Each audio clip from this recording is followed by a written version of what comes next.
What's happening, everybody? Off the Mic Sports Network here, giving you a World Series preview. Dodgers and Blue Jays. Los Angeles versus Canada. Canada versus the United States. This really is a World Series. First time in 32 seasons that we are going to have two different countries represented in what is known as the World Series. It's very odd. I thought that was kind of neat. Um, Listen, I talked about the whole notion of, the series being about, hey, the mighty Dodgers versus the underdog Blue Jays. The Blue Jays spent a ton of money. They spent $500 million on Vladimir Guerrero Jr., who's one of the best players, and he's been hard to get out. And what the Blue Jays have done, through, dominating the Yankees in the division series to grinding out and coming back from a 2-0 deficit, from a 3-2 deficit, and a 3-1 deficit in Game 7 really is remarkable. They got experience on their side, obviously with George Springer at the top of that lineup. They're basically the North, the Guardians North, we'll call them, because Ross Atkins and Mark Shapiro in their front office are former Cleveland Indians Guardians front office men.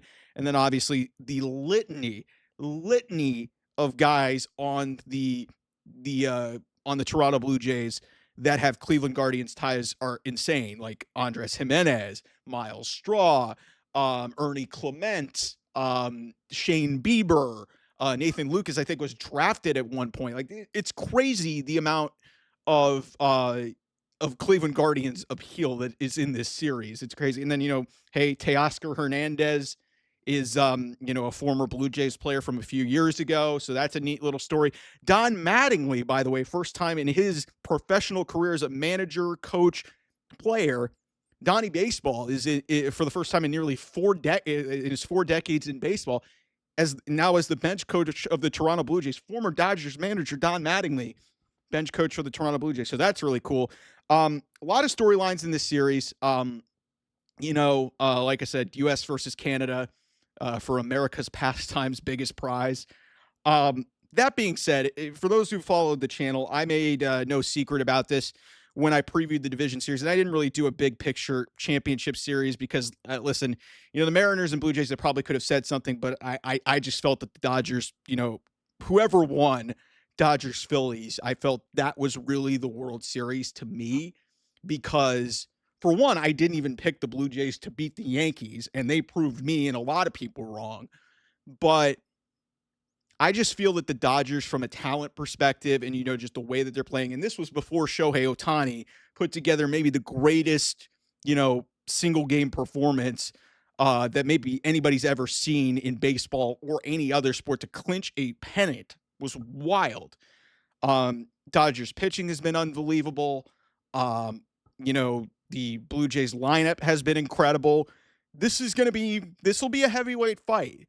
That being said, I don't think that this is going to go. I think this can get back to Toronto since it's a 2-3-2 format, but to me, I think the Dodgers are going to win the World Series. I said this when they matched up with the Phillies. I was like, whoever wins this, I think is going to win the World Championship. I still stand by that.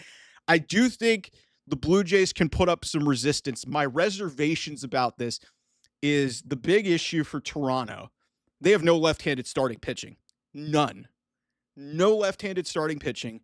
Very few reliable left-handed relievers. The Dodgers lineup is loaded with left-handed bats. Shohei Ohtani, Freddie Freeman, Max Muncy. They've got dudes who can hit from the left-handed side, and I think that that's going to be a problem. The one thing that I do think that Toronto has a chance to do is if they stretch out some of these Dodgers starters, like a Blake Snell or a Yamamoto or a Shohei Ohtani or a Tyler Glasnow, is that could ultimately lead to the Dodgers bullpen, which I think is their biggest weakness. And there's some potentially serious news. Thoughts and prayers go out to Alex Vesia, big left-handed reliever for the Dodgers, who's been really a rock for that bullpen. Had to leave the team for some sort of personal family matter. There's some question as to whether or not he's going to be available at all when they announced the roster. So that's an issue to follow. Blake Trinan's been very unreliable. Really, Roki Sasaki is like one of the only guys in that bullpen that they could really count on. So if Vesey is not there, not only because he's a left-handed pitcher, he's been one of their few guys, Dave Roberts can rely on. That's where this series gets interesting. But I think the Dodgers, because of their pitching, and I think because, Shohei Ohtani, I think, has kind of figured it out. I think the Dodgers have an edge in this series, although the layoff could be an issue. We'll see how game one goes out. But listen, if the Dodgers get one game in Toronto, I think that this could be really an issue for Toronto to come back and win this series. I understand that, hey, they lost the first two games at home to Seattle. Seattle ain't the Dodgers. All due respect to the Mariners. They ain't the Dodgers. So, to me, I think Blue Jays have to win the first two at home. They have to hold home field, because then that forces this series to go back to Toronto. That or God forbid the Dodgers fall apart, you can win it in LA. But to me, one of the big keys in this series is Toronto has to hold serve on their home field. They have to take advantage of one of the biggest advantages that they have, which is home field. If they don't do that, I think the Dodgers could win this in 5. And even if they get one and they go back to Toronto, I think that there's a realistic possibility that this is over in 5 or 6 games. If Toronto wants to have any shot, they have got to do what they've been doing the whole playoffs. But they have not seen a pitching staff like the Los Angeles Dodgers, where, you've got a left-handed dominant starter. You've got multiple right-handed starters that dominate. They haven't seen a staff like this. And their only hope is if they can get to these starters and get to that bullpen, which is where the Dodgers have issues, which is weird because last year it was the other way around. The Dodgers had no reliable starting pitching, or very few reliable starting pitchers, and they had to rely on their bullpen to get them to the end.